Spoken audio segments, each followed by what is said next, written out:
জানাজাকে সামনে রেখে বক্তব্য চলবে না। মাটি দেওয়ার পরে সবাই মিলে দাঁড়িয়ে দোয়া করা যাবে না। মুমূর্ষ জান মরে মরে, ওর সামনে ওর পাশে কোরআন মাজিদ পড়া যাবে না। মরা মানুষের নামে দাওয়াত দেওয়া যাবে না। সবাই মানুষ বেশি হয়ে গেছে, তাই এক ডালি মাটি নিয়ে সবার হাতে ছয়ে দিয়ে কবরে দিয়ে দিল, এটা চলবে না। লাশকে ডান কাতে লাগিয়ে রাখতে হবে, চিৎ করে শোয়ানো যাবে না। বুকের উপরে হাত রাখা যাবে না, পাশে রাখতে হবে। সবাই মিলে কবরস্থান ঘরে চতুর্দিকে দাঁড়িয়ে হাত তুলে দোয়া করা যাবে না। কবরস্থানে গিয়ে হাত তুলে দোয়া করতে হবে, এটা তার ব্যক্তিগত ব্যাপার। এখনই যেটা দেখলেন যে আয়েশা রাদিয়াল্লাহু তাআলা আনহার কথা বলতে যাচ্ছিলাম, যে আয়েশা রাদিয়াল্লাহু তাআলা আনহা এইটুকু জায়গা যাচ্ছেন গভীর রাতে মাথায় কাপড় দিয়ে। সম্মানিত দিনী ভাই বোন, মিথ্যে কথাটা এসেছিল তাই আপনাকে একটু শক্তভাবে শুনিয়ে রাখলাম। আমি এই মিথ্যে বক্তব্যের ভুক্তভোগী। আমার চোখের সামনে মানুষ মিথ্যে বক্তব্য দেয়, আমার চোখের সামনে মানুষ মিথ্যা তাফসীর করে। যেহেতু জনগণ তার সাথে, যার কারণে এটা তার পক্ষে সহজ, তাছাড়া এটা সহজ হতো না। ভুল পথে চলে এইভাবে অন্যায়কে ধর্মের নামে সহযোগিতা করে পরকাল হারায়েন না।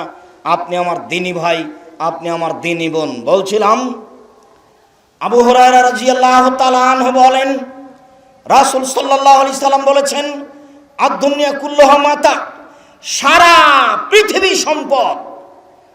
খায়রুদ দুনিয়া খায়রুল মাতা আল মারাতুস সালেহা, সম্পূর্ণ পৃথিবী হচ্ছে সম্পদ, আর উত্তম সম্পদ হচ্ছে আল মারাতুস সালেহা, ভালো স্ত্রী।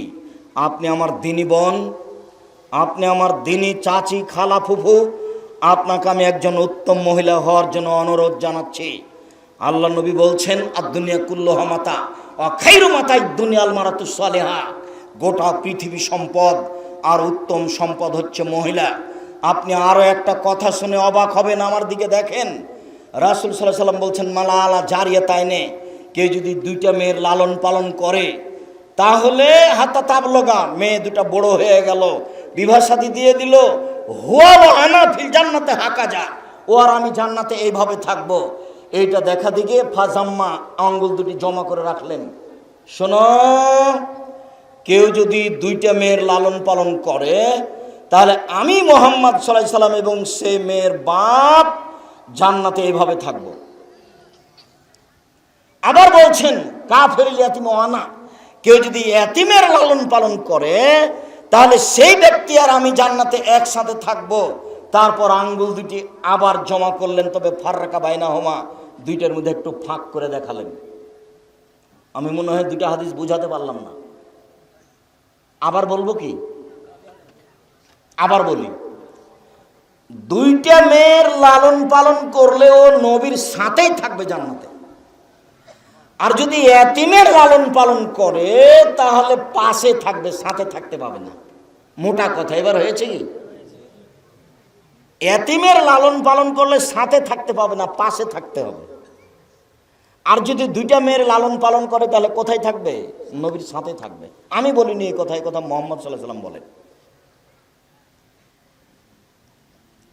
রাসূল সাল্লাল্লাহু আলাইহি সাল্লাম বলছেন, ইজা সাল্লাত খামসাহা, যখন কোন মহিলা 5 ওয়াক্ত সালাত আদায় করবে, ওয়াসামাত শাহরাহা, রমজান মাসের সিয়াম পালন করবে, আহসানাত ফারজাহা, জিনায় লিপ্ত হবে না, ওয়াতাত বালাহা, স্বামীকে মেনে চলবে, ফাল তাদখুল ফি বাবিন মিন আবওয়াবিল জান্নাত, তার যে কোনো দরজায় ইচ্ছাও ঢুকে যাবে জান্নাতে। 4টা কাজ করলে, 4টা কাজ করে পুরুষ জান্নাতে যাবে, এই কথা মুহাম্মদ সাল্লাল্লাহু আলাইহি সাল্লাম বলেননি। এই বাচ্চা, তুমি তো বুঝতে পারো না, তো তুমি তখন এসেছো কেন? একটু পায়ে বাহিরেই থাকতে। 4টা কাজ করে কোনো পুরুষ জান্নাতে যাবে, এই কথা মুহাম্মদ সাল্লাল্লাহু আলাইহি সাল্লাম বলেননি। তবে 4টা কাজ করে মহিলারা জান্নাতে যাবে, সব দরজায় খোলা, এই কথা মুহাম্মদ সাল্লাল্লাহু আলাইহি সাল্লাম বলেন। তবে আমি আর একটা কথা আপনাকে শোনাই, হাদিস বুখারী মুসলিম। আল্লাহ রাসূল বলছেন, কেউ যদি ওযু করার পরে বলে, আশহাদু আল্লা ইলাহা ইল্লাল্লাহু ওয়াহদাহু লা শারীকা লাহু ওয়া আশহাদু আন্না মুহাম্মাদান আবদুহু রাসূলুহু, তাহলে এর জন্য জান্নাতের সব দরজা খোলা। আল্লাহুম্মা জাল্লি মিনাত তাওয়াবিন ওয়া জাল্লি মিনাল মুতাতাহিরিন, এই দোয়া পড়লে নেকি হবে। তবে কি নেকি হবে এই কথা মুহাম্মদ সাল্লাল্লাহু আলাইহি সাল্লাম বলেননি। ওযু করার পরে এই দোয়া পুরুষ পড়লে জান্নাত খোলা, নারী পড়লো জান্নাত খোলা। রাসূল সাল্লাল্লাহু আলাইহি সাল্লাম বলছেন, পৃথিবীর মানুষ শুনে রেখো,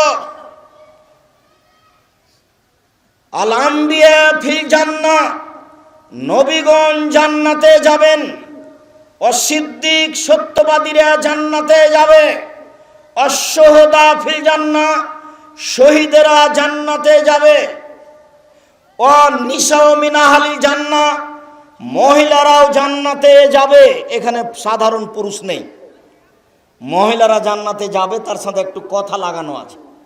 রাসূল সাল্লাল্লাহু আলাইহি সাল্লাম বলছেন, স্বামী যদি কোনো সময় রাগ করে তাহলে স্বামীর হাত ধরে ক্ষমা না নেওয়া পর্যন্ত কোনো কিছু খাবে না, এই মহিলা জান্নাতে যাবে। রাসূল সাল্লাল্লাহু আলাইহি সাল্লাম বলেন,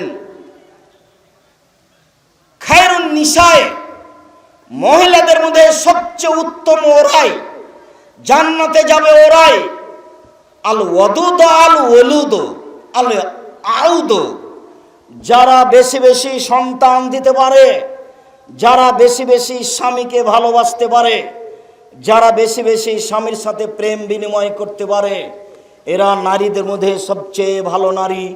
এই কথা মুহাম্মদ সাল্লাল্লাহু আলাইহি সাল্লাম বলেন।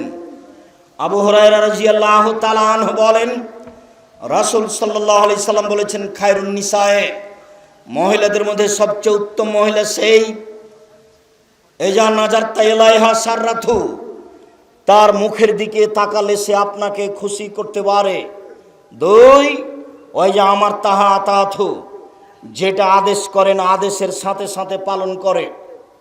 তিন, ওই যা গিবতানহা, যখন আপনি বাড়িতে থাকেন না তখন হাফেজাত মালাকা ওয়া নাফসাহা, সে নিজেকে, আপনাকে আর তার নিজেকে, আপনার সম্পদকে আর নিজেকে হেফাজতে রাখে। স্বামী নেই এই সুযোগে কারোর সাথে মোবাইলে গল্প করে না। এই ছেলে, তুমি বিশ্বাস করো, এখানে বহু মানুষ আছে, বহু যুবক আছে, বহু নারী আছে যারা বলে এখন আমার স্বামী নেই, তুমি পরে কথা, আমার এখন স্বামী আছে পরে কথা বলিও। তুমি তাহাজ্জুদ পড়ো কেন? তুমি তো মুনাফেক। তোমাকে বলছে, এই ছেলে তোমাকে বলছি, এইভাবে মেয়েদের সাথে প্রেম প্রীতি করে তাহাজ্জুদ পড়ে জান্নাত কেনার চেষ্টা করিও না। হবে আস্তাগফিরুল্লাহ ওয়া আতুবু ইলাইহি বলে কান্নাকাটি করে আল্লাহর কাছে সাহায্য চাও। যদি আল্লাহর কাছে কান্নাকাটি করে সাহায্য চাইতে পারো, তাহলে কালকে তুমি বিচারের মাঠে বিশেষ ছায়াতলে থাকবা। আল্লাহর নবী বলেন, যেদিন বিচারের মাঠে কোনো ছায়া থাকবে না, সেদিন 7 শ্রেণীর মানুষ আল্লাহর বিশেষ ছায়াতলে থাকবে। তার একজন হচ্ছে যে সম্ভ্রান্ত পরিবারের সুন্দরী নারী, তাকে জেনার কথা বলল, তখনও বলল ইন্নী আখাফুল্লাহ, আমি আল্লাহকে ভয় করি। তুমি এরপর থেকে সে যদি রিং দিয়ে কথা বলতে চাই, তাহলে তুমি বলিও আমি আল্লাহকে ভয় করি, আমি তোমার সাথে কথা বলবো না। তুমি দুশ্চিন্তা ভোগ করিও না, বিচারের মাঠে তোমার জন্য বিশেষ ছায়া আছে। আরো আমি বলে রাখছি, এরকম পুরুষ নারীর জন্য জান্নাতুল মাওয়া আছে। আল্লাহ তাআলা বলেন, ওয়ানাহান নাফসা আনিল হাওয়া ফাইনাল জান্নাত হিয়াল মাওয়া, ফাইনাল জান্নাত হিয়াল মাওয়া। যারা অশ্লীল কাজ থেকে নিজেকে বিরত রাখতে পারে তার জন্য জান্নাতুল মাওয়া রয়েছে। যারা অশ্লীল কাজ থেকে বিরত রাখতে পারে নিজেকে, তাদের জন্য জান্নাতুল মাওয়া রয়েছে। এ কথা আল্লাহ তাআলা বলেন। অতএব আপনি আগিয়ে আসেন, আপনার জন্য ভালো হবে, এই কথাই ঠিক। সম্মানিত দিনী ভাই বোন, শাওবান রাদিয়াল্লাহু তাআলা আনহু বলেন, আমরা একদা আল্লাহ রাসূলকে জিজ্ঞাসা করলাম, আইয়ু মালিন ফানাত্তাখিজাহু, কোন সম্পদকে আমরা সঞ্চয় করে রাখবো, যাকাত লাগবে না। আল্লাহর নবী বলেন তো, সঞ্চিত সম্পদ কোনটি যাতে যাকাত লাগে না? তখন আল্লাহ রাসূল বললেন, সঞ্চিত সম্পদ 3টি। এক, লিসানুন জাকির, ওই জিহ্বা, যে জিহ্বা সুবহানাল্লাহ আলহামদুলিল্লাহ বলতে পারে। আজকে চাটাডুবি চাটাডুবি নাকি ওটা ইসলামপুর চাটাইডুবি, ওই মাদ্রাসাতে ওই খাতমে বোখারি ছিল। তো শেষের যেটা হাদিস, সে হাদিসটাতে একটা তাসবি আছে, সুবহানাল্লাহি ওয়া বিহামদিহি সুবহানাল্লাহিল আযীম। তো এইটা বিচারের মাঠে নেকির পাল্লায় সবচেয়ে ভারী হবে। তো ওর কোনো বার নাই, যে যা পারে। তো মুখে একটু বলতে শিখতে হবে। আজে বাজে কথা তো দিনরাত মুখে চলছে। দোকানে বসে তো আড্ডা পিটা সময় কাটাচ্ছেন, অথচ আমি আড্ডা পিটা হারাম বলেছি। যে আপনি দোকানে বসবেনই না, দোকানে আপনি যাবেনই না, জিনিস কিনতে গেছেন, কেনার সাথে সাথে ফিরে আসবেন, ওই সম্পদ সবচেয়ে উত্তম সম্পদ। যেই জিহ্বা আল্লাহকে ডাকতে পারে, এইটা মানুষের জীবনে সবচেয়ে দামি সম্পদ। দুই, কালবুন শাকের, ওই অন্তর যে অল্পতে খুশি হতে পারে। যাক, এবছর আম যা হয়েছে হয়েছে আলহামদুলিল্লাহ। যাক, এবছর আমের দাম যা পেয়েছি আলহামদুলিল্লাহ। আলহামদুলিল্লাহ বলে না, খালি বলে এবছর আমের কিছু হলো না, টাকাটা মার গেল। এবছর সবসময় এটা লেগে আছে। কোনো সময় সে আল্লাহর শুকরিয়া আদায় করতে পারে না। তিন, যাওজাতুন মুমিনাতুন তুইনু আলা দীনিহি, ভালো স্ত্রী যে তার স্বামীকে দিনের উপরে সহযোগিতা করতে পারে। এই ছেলে,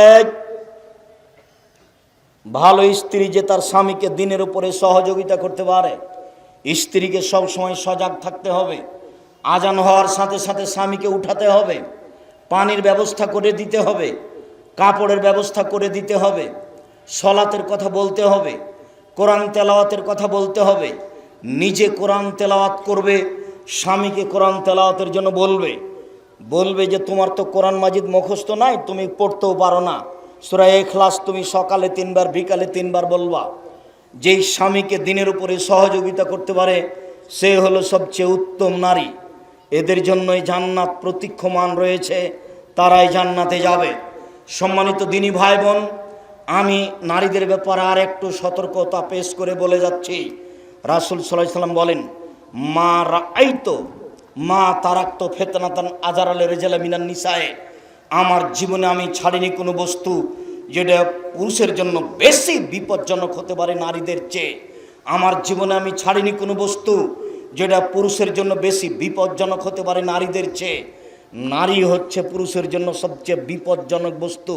তিনি বলেন, মা রাআইতু মিন নাকিসি তাকলিন দীনিন আযহাবাল রুব্বির রাজুলিল হাজিম, বুদ্ধিমানের বুদ্ধিকে নষ্ট করতে পারে নারী জাতি। একজন নারী একজন বুদ্ধিমানের বুদ্ধিকে এক নজরে একবার তাকালে তার বুদ্ধিকে নষ্ট করতে পারে নারী জাতি। এই কথা রাসূল সাল্লাল্লাহু আলাইহি সাল্লাম আফসোস করেই বলেছেন। রাসূল সাল্লাল্লাহু আলাইহি সাল্লাম বলেন, ইয়াকুমুদ দুখুল আলা নিসায়ে, তোমরা মহিলাদের কাছে যাওয়া থেকে বেঁচে থাকো, মহিলাদের কাছে গেলেই বিপদে পড়ে যাবা। তিনি বলছেন, লা ইয়াকুনু রাজুলুন বিইমরাতিন ইল্লা কালা সালিসুমা শয়তান, কোনো মহিলার সাথে তুমি নির্জনে একাই বসো না, বসলে তৃতীয় জন শয়তান হবে। কোনো মহিলার সাথে তুমি নির্জনে একাই বসো না, বসলে তৃতীয় জন শয়তান হবে। রাসূল সাল্লাল্লাহু আলাইহি সাল্লাম নারীদের ব্যাপারে সতর্ক করে বলেন, পৃথিবীর মানুষ ফাত্তাকুদ দুনিয়া ওয়াত্তাকুন নিসা, তোমরা মহিলা থেকে বেঁচে থাকো এবং পৃথিবী থেকে বেঁচে থাকো। মহিলা বিপজ্জনক বস্তু। আমি আপনাদেরকে অনুরোধ জানাচ্ছি, পরিবারকে ভালো করে কন্ট্রোলে রাখার চেষ্টা করুন, নইলে আপনার অজান্তে আপনার জন্য জাহান্নাম ঘোষণা হবে। 3 শ্রেণীর মানুষ জান্নাতে যাবে না। তার 1 শ্রেণীর মানুষ হচ্ছে দায়ুস, যার বাড়িতে বেহায়াই রয়েছে, যার স্ত্রী মেয়ে নগ্ন পোশাক পরে চলে, স্কুল কলেজে যায়, তারা জান্নাতে যাবে না। তাহাজ্জুদ পড়েও হজ করেও বিষয়টি আমি আপনাকে শক্তভাবে নেওয়ার জন্য অনুরোধ জানাচ্ছি। 5 ওয়াক্ত সালাত আদায় করলেন ভালো কথা, স্ত্রী মেয়ের উপরে শক্ত হলেন না। তাহাজ্জুদ পড়লেন ভালো কথা, স্ত্রী মেয়ের উপরে শক্ত হলেন না। হজ করলেন ভালো কথা, স্ত্রী মেয়ের উপরে শক্ত হলেন না। সম্মানিত দিনী ভাই বোন, আমি আপনাদেরকে পরকালের আশায় দিনের উপরে শক্ত হওয়ার জন্য বিশেষভাবে আমার দিনী বোনদেরকে আজ থেকেই, এখন থেকেই পর্দা করে স্বামীকে যথাযথভাবে মেনে চলার জন্য অনুরোধ জানাচ্ছি। কথার শেষে আপনাকে আমি একটা কথা বলে রাখছি, আমার মনে বড় সাধ, আমি এদেশের মাটিতে উন্নত মানের প্রতিষ্ঠান গড়ব ইনশাআল্লাহ। সেটাই জামিয়া সালাফিয়া ডাঙ্গিপাড়া পাওয়া রাজশাহী, সেটাই জামিয়া সালাফিয়া 6 মাইল বাবুগঞ্জ বরিশাল, সেটাই জামিয়া সালাফিয়া তেঘরা বিরল দিনাজপুর, সেটাই জামিয়া সালাফিয়া রূপগঞ্জ নারায়ণগঞ্জ ঢাকা। এই কয়েকটা প্রতিষ্ঠানে প্রায় 4000-এর বেশি ছাত্র পড়াশোনা করে। 300 জন এতিম থাকে, প্রায় 250 জন শিক্ষক শিক্ষিকা কর্মচারী রয়েছে, যাদের প্রতি মাসে বেতন আছে প্রায় 30 লক্ষ। আপনাকে আমি ওটা টেনশন ভোগ করতে বলিনি, আমি বলছি আপনি একটু দোয়া করবেন, আল্লাহ তুমি জামিয়া সালাফে কবুল করো। আর একটা অনুরোধ রাখছি, জামিয়া সালাফের পক্ষ থেকে যত বই পুস্তক আছে সেগুলো আপনাকে মূল্যায়ন করতে হবে। আপনি আবদুল্লাহর বই মিন্নাতুল বারি পড়ুন, গুরুত্বপূর্ণ বুখারীর ব্যাখ্যা। তাওজীহুল কোরআন আপনি পড়ুন, আদর্শ নারী, আদর্শ পরিবার, আদর্শ পুরুষ। আর বিশেষভাবে দোয়ার বইটি, হাত তুলে দোয়া করার প্রায় 42টি হাদিস উল্লেখ করা আছে, স্থান উল্লেখ করা আছে, কোথায় কোন দোয়া পড়তে হবে। আমার দিনী ভাই বোনকে এই বইগুলি সংগ্রহ করার অনুরোধ জানিয়ে, জামিয়া সালাফিয়ার জন্য দোয়া করার অনুরোধ জানিয়ে, জামিয়া সালাফিয়াতে ভর্তির তারিখ 1 জানুয়ারির 1 তারিখে হয়। আমি আপনাদের কয়েকটা প্রশ্নের উত্তর দিচ্ছি, সবাই স্টেজ থেকে বইগুলি সংগ্রহ করবেন, কেউ চলে যাবেন না। 100 টাকা, 200 টাকা, 250 টাকা বাড়ি যেতে যেতে খরচ হয়ে যাবে, এটা যেন আপনার কাছে ভারী না মনে হয়। বিশেষভাবে দেখেন, আদর্শ পরিবার, আদর্শ নারী, আদর্শ পুরুষ, কে বড় ক্ষতিগ্রস্ত, কে বড় লাভবান, দুয়ার বই, এই বইগুলি আছে কি না। আবদুল্লাহর বই, হাদিস মানতে বাধ্য, মিন্নাতুল বারি, এই বইগুলি। আর আজকের প্রোগ্রামটা মসজিদের উন্নয়নের জন্য। এখন দিবেন, কখন দিবেন, অবশ্যই এই মসজিদ আর ওই মক্তবুল উপলক্ষে সহযোগিতা করবেন। আল্লাহ কবুল করুক, আল্লাহুম্মা আমিন। কয়েকটা জিজ্ঞাসা, স্টেজ থেকে বইগুলি নেবেন, আমার হাতের বাম দিকে আছে। আরও মাসিক আল ইতেসাম পত্রিকা, 50টা প্রশ্নের উত্তর আছে। 12 জন মুফতি মিলে এই ফতোয়া বের করা হয়। এটা হচ্ছে জাতীয় সম্পদ, জামিয়া সালাফের মুখপাত্র পত্রিকা। ওই 25-30 টাকার জন্য কেউ খালি হাতে যাবেন না। দিনী বোন ভাই যারা আছেন, অবশ্যই স্টেজে এসে পত্রিকাগুলো নিয়ে যাবেন। আল্লাহ তৌফিক দান করুক, আল্লাহুম্মা আমিন। মৃত ব্যক্তির নিয়তে কোরআন খতম দেওয়া যাবে কি? জি না।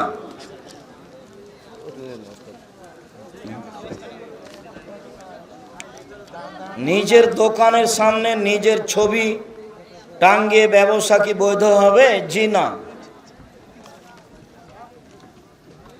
দাড়ি কাটা ব্যক্তি কি ফাসেক, তাকে নামাজের ইমাম বানানো যাবে? ফাসেক এই কথা ঠিক, তবে তাৎক্ষণিক ইমাম হতে পারে। ইমাম হলে আপনাদের মন খারাপ হলে তার নামাজ হবে না, আপনাদের হবে। এবং তার পরকালের পরিণতি। দাড়ি চাঁচা ছোট করা বড় পাপ।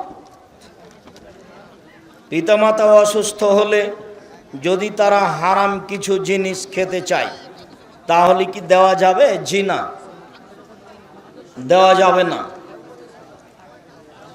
ফেসবুকে ছবি ছাড়া প্রোফাইলে কি ছবি পোস্ট করা যাবে? জি না। তা আপনার যে দেখি ছেলে মেয়ে কেউ নয়। আমাদের বক্তব্য আছে, তোমরা যদি দিন হিসাবে ব্যবহার করো তাহলে কোনো রকম করে বলতে পারি যে চলে। তবে আমি ব্যক্তিগতভাবে ছবি উঠাই না।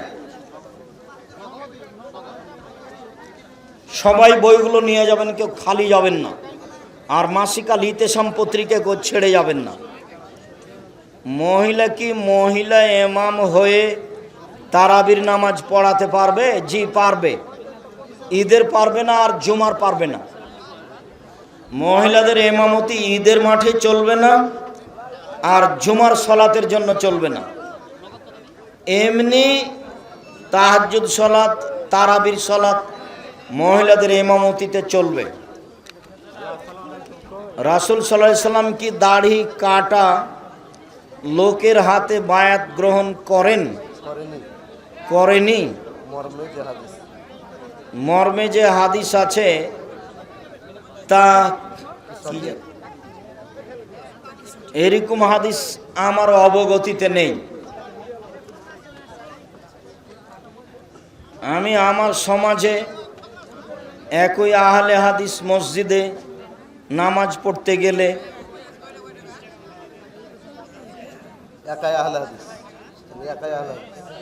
এক একজনে এক এক কথা বলে। এখন আমার কি করণীয়?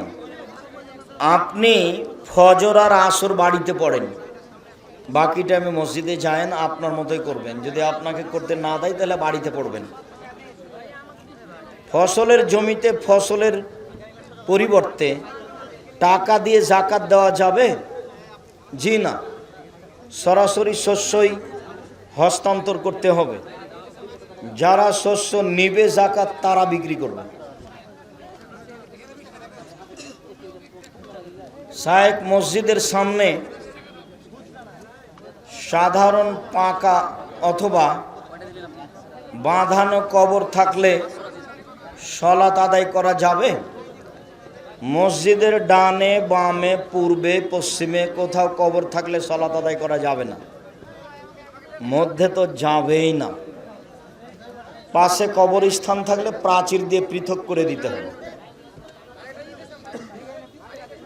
আসসালামু আলাইকুম, বীমা কোম্পানিতে বা কোনো ব্যাংকে চাকরি করা যাবে কি? জি না, এগুলো সব সুদের সাথে সম্পৃক্ত। ব্যাংকে টাকা রাখা আর ব্যাংকে চাকরি করা দুটো এক নয়। আমার বাবাকে জাকাত দিতে বলি কিন্তু জাকাত দেয় না। এই ছেলে, আমার বাবাকে জাকাত দিতে বলি কিন্তু জাকাত দেয় না, আমি কি পাপী হব?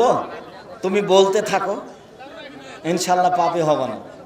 আর তুমি যখন টাকা পয়সার নিজে মালিক হয়ে যাবা তখন তোমারটার জাকাত দিও। আর তুমি তোমার বাপকে বলতে থাকো। তাকবীরে তাহরিমা বেঁধে সূরা ফাতিহা পড়া রুকু থেকে কি রাকাত গণ্য হবে? ফাতিহা ছাড়া? ও হ্যাঁ, রুকুই রাকাত। রুকুতে যদি আপনি যেতে পারেন তাহলে রাকাত হয়ে গেছে। তো আব্দুর রাজ্জাক সাহেব সূরা ফাতিহা পড়িনি যে, তো এটা পড়ার জায়গা নয়। এই জন্য আল্লাহর নবী রুকুকে রাকাতের মর্যাদা দিয়েছে, অতএব রুকুই রাকাত। কোন ইমাম চুল দাড়ি এবং বুকের লোম কি এটা কলব করলে তার পিছনে সলাত আদায় করা যাবে? সলাত চলবে, করা হারাম, করা কাবিরা গুনাহ। মসজিদের মধ্যে চেয়ারে বসে সলাত আদায় করা যায়? পছন্দ নয়, নিরুপায় হয়ে করতে পারে। অনেক আলেমগণ বলেন যে জিহাদের জন্য ডাক দিবেন রাষ্ট্রীয় প্রধান, আর যদি রাষ্ট্রপ্রধান অত্যাচারী শাসক হয় তাহলে জিহাদের জন্য ডাক দিবেন কে? তুমি দাওয়াত দিতে থাকো, কে ডাক দিবে এইটা তোমাকে দায়িত্ব নিতে হবে না। দাওয়াত দিতে থাকো, যেদিন পরিবেশ আসবে সেদিন জিহাদ করিও, নইলে ঈসা আলাইহিস সালাম করবেন, এই ধৈর্যের পরিচয় দাও। তুমি কারো পাল্লাতে পড়ে মনে হয় এই কথা বলছো। মুসাফা করার সময় দোয়া পড়া যাবে? জি না। আসসালামু আলাইকুম, এটাই দোয়া। আসসালামু আলাইকুম। পৃথক হওয়ার পূর্বেই সব পাপ ক্ষমা হয়ে যাবে। করোনার জন্য মুসাফা করছে না, চেয়ারই রাখেনি। কি ব্যাংকের ম্যানেজার, তা আমি সালাম দিয়ে ঢুকে বলছি চেয়ারটা কোথায় ভাই আপনার সামনে? আমি চেয়ারই রাখিনি, মুসাফা করবে সেই জন্য। আল্লাহ নবী বলছেন মুসাফা করার পরে হাত দুটা পৃথক হলে কি হয়ে যাবে? দুইজনের পাপ ক্ষমা হয়ে যাবে। শরীয়ত কিভাবে মানুষের কাছে উল্টে গেছে। অজু করার সময় ঘাড় মাসে করা যাবে কি? জি না, ঘাড় মাসে করা বিদআত। হাতে মেহেদি দেওয়া যাবে কি? পুরুষের জন্য হাতে মেহেদি দেওয়া হারাম, মেয়েরা হাতে এবং পায়ে মেহেদি দিতে বাধ্য। ছেলেদের নবীর ছেলেদের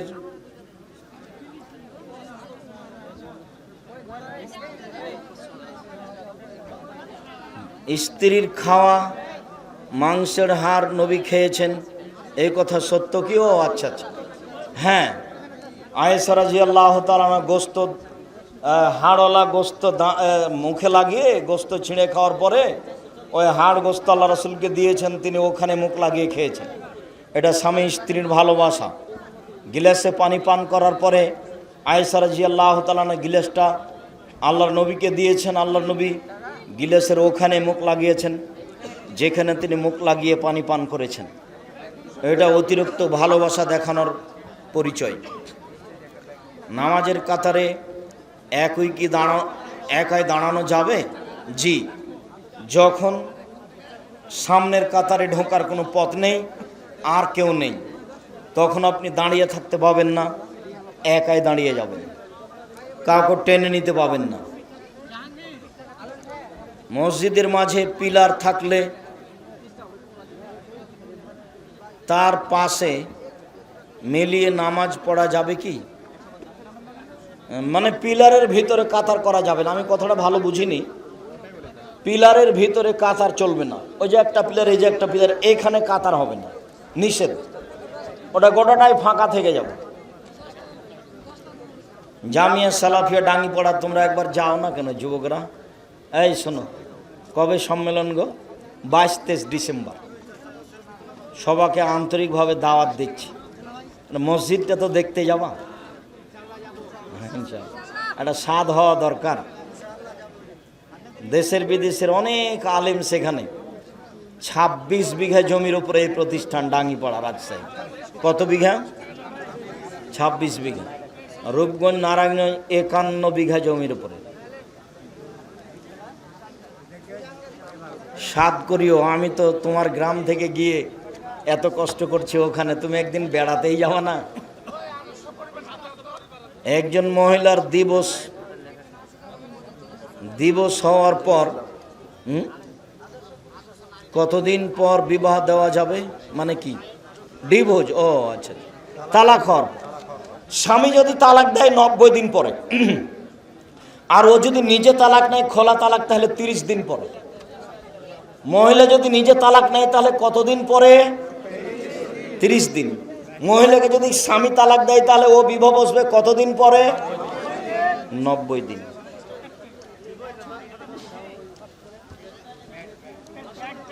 অজু অবস্থায় লজ্জা স্থান দেখলে অজু নষ্ট হয়ে যায় কি? জি না।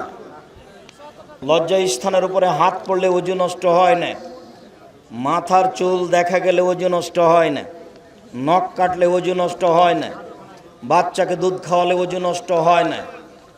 পরনের কাপড় খুলে আর একটা পরলে অজু নষ্ট হয় না। উত্তেজিত হয়ে স্ত্রীলিঙ্গ পুরুষলিঙ্গে হাত লাগলে অজু নষ্ট হয়। পেশাব পায়খানা হলে অজু নষ্ট হয়। বায়ু আসলে অজু নষ্ট হয়। ঘুমিয়ে গেলে অজু নষ্ট হয়। স্বাভাবিকভাবে হাত লাগলে অজু নষ্ট হয় না। চোখে নজরে লজ্জাস্থান পড়লে অজু নষ্ট হয় না। কাপড় পরনের খুলে রেখে আর একটা কাপড় পরলে অজু নষ্ট হয় না। হাঁটুর উপরে কাপড় উঠলে অজু নষ্ট হয় না। বাচ্চাকে দুধ খাওয়ালে অজু নষ্ট হয় না। নখ কাটলে অজু নষ্ট হয় না। মহিলার মাথায় কাপড় না থাকলে অজু নষ্ট হয় না। জুমার মসজিদে মহিলাদের ব্যবস্থা নেই। অন্য জায়গা থেকে ইক্তেদা করতে পারবে? পারবে। ডানে বামে পূর্বে, সামনে থেকে নয়, উত্তরে দক্ষিণে পূর্বে দাঁড়াতে পারবে। মাইকের যোগাযোগে, তারের যোগাযোগে সামনে দাঁড়াতে পারবে না। পারে মানে কণ্ঠস্বরটা ওখানে যাবে। হাদিসে এসেছে নদীর এই পার ওপার, রাস্তার এই পার ওপার। মসজিদে একা নামাজ পড়লে তার সূত্রা কতটুকু? মসজিদে সূত্রা নেই। আপনি যে মসজিদে দেখছেন সূত্রাতে ভর্তি হয়ে গেছে, ধর্ম পাগল হয়ে গেছে। একজনের সূত্র আর একজন তার সামনে রেখে চলে গেল। মানে কেমন ধর্ম হয়ে গেছে জানেন, নিজের মতো, সব কিছু নিজের মতো। মসজিদে সূত্রা লাগবে না। শুক্রিয়া, জাজাকুমুল্লাহ খায়ের। দিনটা পূর্ণ প্রতিকূলে না থাকা সত্ত্বেও আপনারা অনেকে এসে প্রোগ্রামটাকে যথাযথভাবে মূল্যায়ন করার চেষ্টা করেছেন।